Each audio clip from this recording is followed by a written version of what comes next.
Assalamualaikum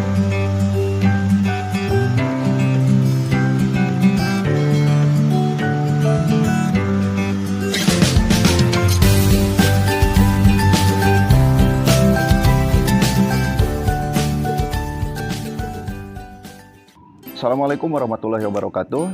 Salam patiler seluruh Nusantara. Berjumpa lagi bersama saya Jajang Jamaluddin di channel tutorial budidaya ikan. Di video kali ini saya akan membuat satu tutorial cara pembuatan substrat atau kakaban. Oke sahabat patiler semua, jika kalian ada di posisi segmen pembenihan sama seperti saya, nanti kita akan melakukan pemijahan ikan lele. Nah, salah satu faktor penunjang pemijahan ikan lele adalah kita harus mempunyai substrat atau kakaban. Nah, di sini substrat bisa terdiri dari berbagai banyak bahan.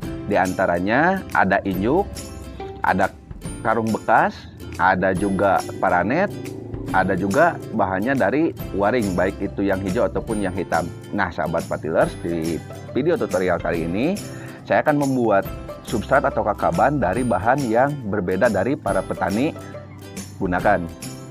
Di sini saya menggunakan karpet bekas. Karpet bekas ini bisa kita dapatkan dengan cara membeli atau kita dapatkan ini bekas di rumah kita. Nah, substrat dari karpet ini saya gunakan, alasannya ini bersih, tidak akan kotor ke kolam. Nah, saya sudah lama tidak menggunakan substrat dengan bahan dari injuk. Alasannya, injuk memang bagus dari awal, tapi nanti lama-kelamaan injuk tersebut tua, ketika dipakai itu akan patah-patah dan patahannya pun kecil-kecil. Nah, dikarenakan kolam saya sering menggunakan plastik atau terpal ya, si patahan tersebut nanti akan menusuk ke plastik atau ke terpal dan kolamnya nanti akan bocor. Nah, di samping itu substrat dari injuk juga patahannya akan mengotori kolam. Tapi kalau kita pakai karpet ini bersih. Dan karpet ini juga awet. Satu kali kita buat itu untuk selamanya. Kita pakai ini awet sekali. Tidak usah diganti-ganti. Jadi ini saja. Dan cara untuk membersihkannya pun cukup mudah ya. Nanti di bagian ini tinggal kita cuci. Mau pakai sikat boleh, mau pakai bahan yang lain juga boleh. Yang jelas ini gampang untuk dibersihkan. Dan nanti kalau lele memijah, itu akan menempel telurnya di sini.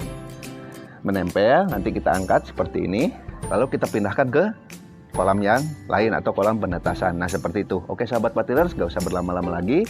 Untuk tutorial pembuatannya seperti ini. Pertama-tama kita persiapkan dulu alat berupa golok, gergaji, gunting, palu, meteran, paku, dan juga 4 bilah bambu yang sudah kita belah dan kita bersihkan. Dan tentunya di sini ada bahan utamanya yaitu karpet bekas.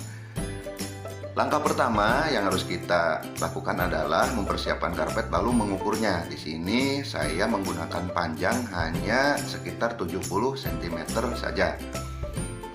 Dan untuk lebarnya di sini saya hanya menggunakan 30 cm saja. Nah, setelah kita ukur, lalu kita rapihkan, kita paskan dulu ukurannya, lalu kita potong. Nah, cara pemotongannya cukup simpel ya. Hanya dilipat saja. Dilipat, setelah rata baru kita potong. Di sini cukup simpel sekali ya. Cukup sederhana sekali cara pembuatannya. Berbeda dengan cara pembuatan substrat atau kakaban dengan bahan yang lainnya seperti injuk atau yang lainnya, apalagi injuk ya. Sepengalaman saya dalam berbudidaya ikan lele, hanya substrat atau bahan kakaban ini yang paling simpel dan mudah cara pembuatannya. Nah, di sini saya mulai merakit. Cara pembuatannya, gunakan 4 bilah bambu ini untuk menggepit karpet. Posisi karpet ada di tengah, lalu kita gepit dengan 2 bilah bambu, dirapihkan. Jangan lupa untuk ujungnya dilebihkan sedikit agar nanti ketika kita pasang antara karpet satu dengan karpet yang lainnya itu menempel, tidak ada celah untuk telur jatuh ke dasar kolam. Di sini saya menggunakan paku untuk menggepitnya, dan di sini juga saya hanya menggunakan 3 paku saja, itu pun sudah cukup.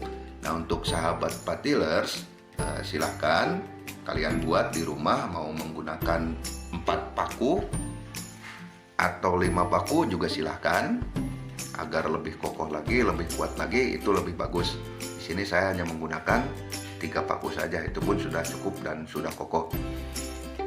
Sepengalaman saya di budidaya ikan lele, khususnya di segmen pembenihan, di sini saya mijahkan selalu menggunakan bahan substrat dari karpet bekas. Sudah lama saya tidak memakai substrat dari injuk, karena injuk ini di samping memang cukup rumit juga pembuatannya dan lama, dan kalau menurut saya kakaban dengan bahan dari injuk ini tidak tahan lama. Jadi setelah tua nanti dia akan rapuh dan patah-patah ketika kita pakai. Kalau kakaban atau substrat dari karpet bekas ini satu kali kita buat, kita pakai untuk selamanya. Ini awet sekali bahannya dan kita bisa pakai untuk selamanya. Oke sahabat patilers, ketika saya beres memasangkan paku, jangan lupa untuk ujung pakunya di bagian yang tajam kita lipat dulu sebelum kita menekuknya. Kita lipat dulu ujung pakunya, lalu kita tekuk ke bagian dalam agar tidak ada tonjolan paku yang tajamnya ini. Di sini fungsinya nanti agar tidak menusuk baik itu ke indukan kita ataupun ke media penampungan air kita. Di sini alasannya kenapa saya tekuk 2 kali menggunakan tang lalu tekuk dengan palu, agar tidak ada tonjolan yang tajam. Kalau kita balikan ke atas, berarti nanti lele kita yang akan terluka dengan paku tersebut. Kalau kita balikan ke bawah, yang jadi korban nanti media penampungan air kita. Saya di sini suka menggunakan media penampungan air dari plastik atau terpal. Nah, nanti si ujung paku yang tajamnya ini akan menggerus plastik atau terpal, nanti akan menimbulkan kebocoran di kolam. Sebaliknya juga kalau dibalik nanti lele kita kan yang lagi mijah di situ karena ujung paku yang tajam bisa luka. Nah, seperti itulah logikanya. Mohon sahabat patilers diperhatikan cara pembuatannya. Nah, seperti ini hasilnya. Cukup simpel. Nah, ujung pakunya sudah tidak kelihatan. Oke, saya dekatkan. Nah, hasilnya seperti ini. Tidak ada tonjolan paku sama sekali. Kita balik. Nah, rapih kan? Nah, seperti ini. Silakan kalian buat di rumah serapih mungkin. Minimal seperti ini, maksimalnya kalian buat yang lebih kokoh dan lebih rapih lagi. Di sini tonjolan pakunya sudah hilang. Oke sahabat patilers, kita balik lagi. Tonjolan pakunya sudah tidak ada. Nah, di sini untuk ujung kiri dan kanan dilebihkan ya.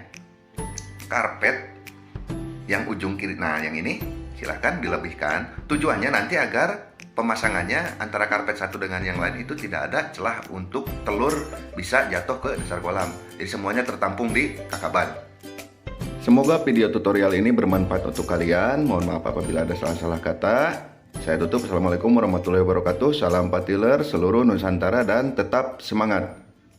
Terima kasih sudah nonton video ini. Jangan lupa tekan tombol like serta dukung saya dengan cara tekan tombol subscribe-nya, dan untuk berlangganan silahkan tekan tombol loncengnya agar kalian mendapatkan notifikasi dari video yang saya share di channel ini.